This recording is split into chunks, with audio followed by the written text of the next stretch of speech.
It didn't seem like she was talking to us. She didn't even look at Vanetta or Fern and me. She just kept talking, muttering about Mexico, throwing her Mata Hari disguise on the beat-up sofa. Our mother wore pencils in her hair, dressed like a secret agent, and had a stickly, prickly house, a palm tree when no one else had one, and clean painted walls instead of the writing I remembered. Now I got why our mother ran away. Our mother was crazy. Come on, I said, let's see the room. Put our stuff away. Vanetta and Fern raced down the hall, pushing to be first. Cecile ran after them, but they were too excited to hear her. I came in after them, a bed with a brass headboard and arm rails, a blue cover, a dresser, a goose-necked floor lamp with a glass bowl in the shape of a half-moon. It was more furniture than she had had in the living room. We can't all fit in this one bed, Vanetta said. I raised up the blue cover and found the other bed underneath. Come on, help me pull it out. We all latched on and pulled.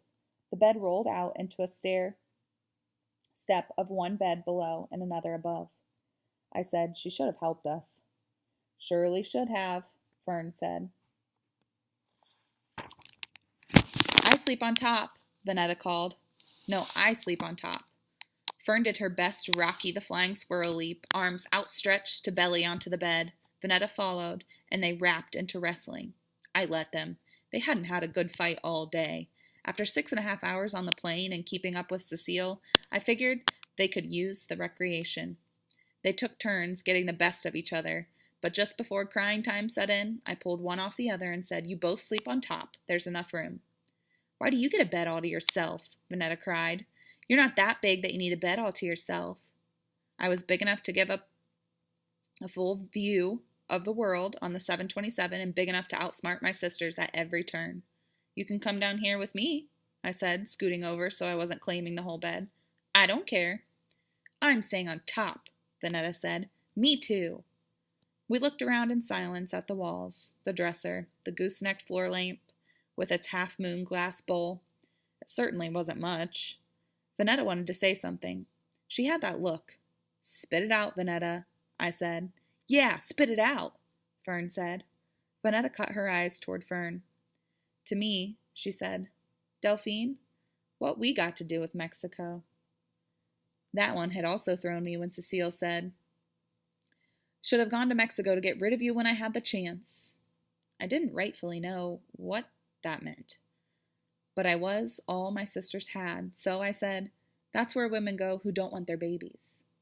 But why Mexico and not Queens? Fern asked. Because Queens is too close, I said, as if I knew. Then I added, showing all of my age and wisdom, they buy babies down in Mexico for rich people. They both said, oh. I didn't want to say Big Ma was right. Cecile was no kind of mother. Cecile didn't want us. Cecile was crazy. I didn't have to. Mean Lady Ming. We stood as one, looking up at her, me in the front, Vanetta and Fern at my sides. She was tall and broad-shouldered, where Pa was just tall. As hungry as I was, all I could think was that they made you dance with a boy in the 6th grade, that I would never look right dancing with a boy, and for that, I had Cecile to thank. I spoke first. We're hungry. As usual, my sister's voices followed on top of mine. Vanetta. What's for supper? Then Fern. Hungry, hungry, she rubbed her belly. We made a picture, us looking up at her, and her looking down at us. In the animal kingdom, the mother bird brings back all she's gathered for the day and drops it into the open mouths of each bird, squawking to be fed. Cecile looked at us like it didn't occur to her that we would be hungry, and she would have to do what mothers do, feed their young. I'm no big ma in the kitchen, but I would have opened a can of beans and fried up some franks. I can bake a chicken and boil potatoes. I would have never let my long-gone daughters travel nearly 3,000 miles without turning on the stove. She said, What do you want from me? Supper, I answered. It's past 8 o'clock. We haven't had real food since breakfast. With Big Ma and Papa. I kept going. That was, I glanced at my wrist, 9 hours and 12 minutes ago. Vanetta next. Airline food don't count. Fern last. Surely don't. She was still looking down at us as if we had thrown a monkey wrench into her quiet Tuesday evening. Then she spoke. "Where's the money your father gave you?" I crossed my arms. There was no way she was getting our money.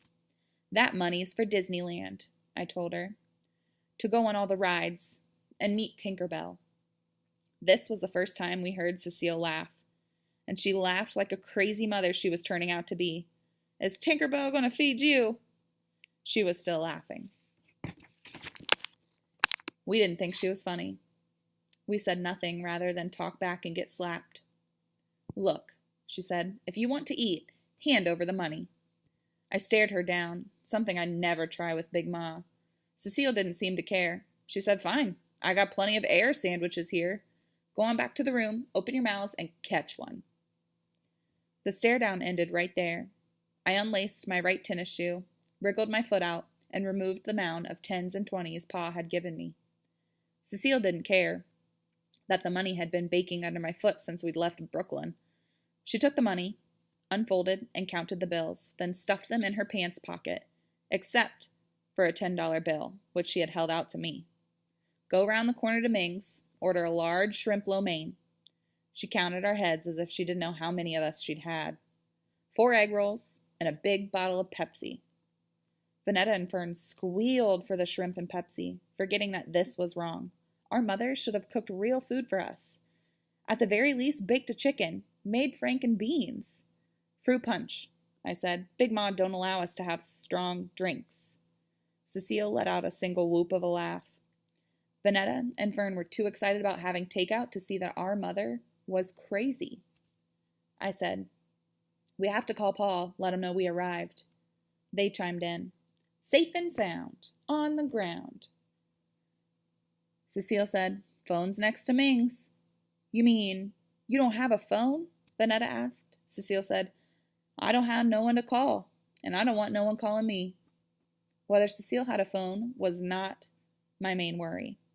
"We have to get out after 8 to call Pa and get the food." Aren't you coming with us?" "Ming's is a couple blocks down Magnolia around the corner." She pointed the direction. "Phone booth's right there." When we were barely out the door, she added, "And tell Ming to give you 4 plates, 4 forks, 4 napkins, and 4 paper cups. No sense in dirtying dishes. And you're not coming inside my kitchen." We all looked at one another and thought the same thing. Crazy. I led the way in the direction Cecile pointed, down the walk, past the slumping palm tree, and made a right turn. Vanetta and Fern, as usual, nipped the heels of my tennis shoes. It wasn't dark at all, but it wasn't high daylight either. Kids of all ages still ran around playing in yards and riding bikes on the street. I bet kids ran around and played out here all year long, and not only in summer. We usually went to summer camp at the Y, or drove down to Alabama and Papa's Wildcat. When we came upon some kids playing freeze tag, they jumped from the lively wiggle worms to frozen statues just as we neared their yard. We felt the smirks of the gaping statues on us. Vanetta smiled, welcoming their interest in us. She was scouting out new friends to be with for the next 28 days. I let her lag a step or two behind to wink and smile at them. You can't stop Vanetta from chasing after friends. I kept walking, Fern sticking close to me.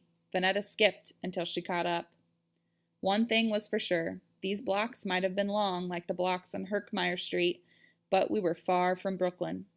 I didn't know where any of these streets led, but I walked down Magnolia like I knew where I was going. I couldn't help but notice that not one yard had a palm tree. Not one. Or a stucco. Not one house was painted that crazy green color.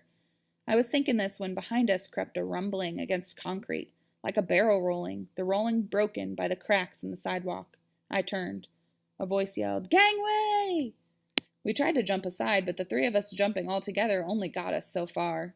A boy on top of a wooden board, this flying T with tricycle wheels in the back, rumbled by and managed to clip me good. "Hey! Watch out!" I called after him, shaking my fist. He only stopped at the corner to pick up his flying T, carry it across the street, and lay it back down the sidewalk. "Sorry!" he yelled without turning around. Then he gave a running push and jumped on it, eventually lying stomach down, his arms outstretched as he held on to both ends of the T. "What was that?" Vanetta asked. Some stupid boy, I said. Come on, y'all. I had to pull Vanetta's chin away from the direction of the boy on the flying T. She kept looking, even after he was long gone. Ming's was where Cecile said it was, around the corner and a couple blocks down. There was a big sign, Ming's, and underneath it red neon characters that looked like fighting men waving swords. The telephone booth was also where Cecile said it would be, right next to Ming's. I planned on calling Paul before getting the food, but the booth was already occupied by a light-skinned guy with a big floppy afro. He was turned sideways, but I could see his profile, his beakish nose, the way he pushed his head this way and that, suspiciously while he talked. We stood with our arms folded, waiting for him to finish. He looked like a fugitive from justice. I could spot one when I saw one. I love a good crime story, especially the FBI. Crime shows come on late and I sneak to catch whatever Big Ma falls asleep watching. That's how this guy looked, like he was calling his ma to see if the coast was clear to come home without the mob or the coppers on his tail. He saw us standing with our arms folded and turned his back to us. I got it. He had a lot of dimes and planned to use each one. We went inside Ming's, where we were barely in the restaurant, which wasn't a restaurant, just a counter with a kitchen on the far side and 2 small tables with benches on our side. The Chinese lady behind the counter said, "No free egg rolls. No more free egg rolls." She waved her hands like, "Shoo, stray cat." I didn't know how to answer. I didn't ask for any free egg rolls, but we were the only ones inside Ming's, and she was staring straight at me. Vanetta said, "We don't want free egg rolls." Fern piped in, "We want shrimp lo mein and Pepsi." And Vanetta said, "And 4 plates, 4 forks, 4 napkins, and 4 cups." Fern, "And 4 egg rolls." Vanetta, "All for money, not for free." Finally I said, "It's takeout. To go?" I uncurled the $10 bill to show her. Usually, I am Johnny on the spot, speaking up for my sisters and me, but this time I went blank for no reason I could think of. It was nice to have Vanetta and Fern jump right in. The lady shouted in Chinese to the back of the kitchen. She sounded even meaner than when she'd said, "No free egg rolls." I decided that just like Cecile was crazy, the Chinese lady was mean. Mean Lady Ming. She nodded to us and said, "Okay, sit." We sat down and waited. Mean Lady Ming kept talking. "Everybody poor, everybody hungry. I give free egg roll. Feel sorry, then everybody come for free egg roll." She muttered on, like Cecile did, and looked mean and tired like Big Ma looks on washboard days. While I was sitting with my sisters, I made up my mind about Oakland. There was nothing and no one in all of Oakland to like. I would get on a plane and fly back to New York if Big Ma showed up wanting her grandbabies. I wouldn't even tell Cecile thanks for the visit. Collect call. Mean Lady Ming laid a $1 bill and a few coins on the counter. She handed me the brown paper bag with the food, gave Vanetta the bottle of Pepsi and a small bottle of fruit punch, then gave Fern a paper bag with plates, cups, forks, and napkins. I scooped up all of the change. There were at least 2 dimes in coins, which was enough to call home to Brooklyn Collect. When we went outside, the beakish guy with the floppy afro was gone. We all squeezed into the phone booth with our bags from Ming's. I hooked my finger on the inside of the hole for 0 on the phone and dialed. The operator came on and I spoke up. "Operator, I want to make a collect call to Louis Gaither." Papa's proper name felt strange coming from my mouth. I said it again, clear, although the operator didn't ask me to. Instead, she asked for my name, and I gave it to her. "Delphine." There's nothing mumbly about the way I talk. I don't swallow my letters or run them together. The operator still asks, "Can I have that again?" As if she didn't get it the first time. I broke it into syllables. "Delphine." She told me to stay on the line. While she was ringing Pa, I realized my Timex was still on Brooklyn time and that it was after 11 o'clock. Pa rose in the dark for work and was asleep by 9. I started to wind the stem when the operator came back. "Go ahead, miss." "Hello, hello!" Big Ma sounded far away, but we heard her and we were glad to have reached home. Already Vanetta and Fern began puppy yelping in the background and grabbing at the phone. I gave them a stern look to make them quit it. Before I could say, "We're here in Oakland with Cecile," Big Ma said, "Delphine, do you know how much this phone call is costing your father?" There was no time to be tongue-tied. I spoke up. "But Papa said call." "Not collect, Delphine. Where'd you get a thought like that? I knew you girls shouldn't have never left Brooklyn. You fly out to Oakland and lose your last ounce of common sense. Let me speak to your mother." "She's not here," I said. "She's in her house." Vanetta and Fern were still shouting to Big Ma and Papa, who had to be asleep. "And why are you out in the street in the middle of the night?" "I'm going to tell your pa about this." Big Ma scolded and fussed, running up the phone bill even higher. When she was done telling me about myself and about that no kind of mother Cecile, I told her we were safe and said good night, and Vanetta and Fern hollered out, "Good night, Big Ma and Pa." Then I hung up the phone. At least I had done what Pa had told me to. I'd call.